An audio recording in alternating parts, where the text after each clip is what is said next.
सेवा नमस्ते हजुरहरूलाई स्वागत छ मेरो नयाँ भिडियोमा। हाम्रोमा चाहिँ रोपाइ पनि सुरु भइसक्यो। बिउ पनि लामो लामो भएछ। अस्ति छिटै राखेको थियौँ हामीले चाहिँ। बिउ लामो भयो भने डुब्दैन पानीमा पनि, अनि त्यही भएर प्रायः हामी चाहिँ लामै बनाएर रोप्छौँ।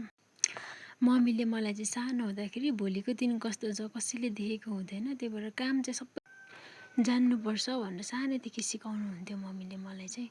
अनि मेरो बहिनीले चाहिँ खुट्टा सेभ गर्नु जुत्ता लगाएको जुत्तै ननिस्केर हिलोमा जसो तसो हल्लिँदै हल्लिँदै हामीले आली पनि लगाएँ मैले। अनि त्यस पछाडि चिल्ल्याएर चटक्क बनाउँदैछु।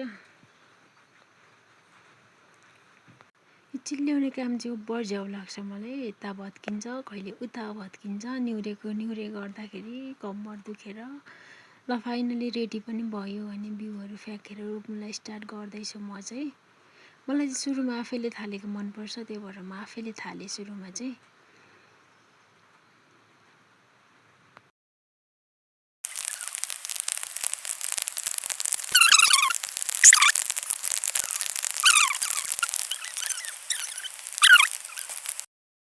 साँझ पनि पर्न आँटिरहेको थियो अनि मामुले पनि रोप्न सघाउनु भयो।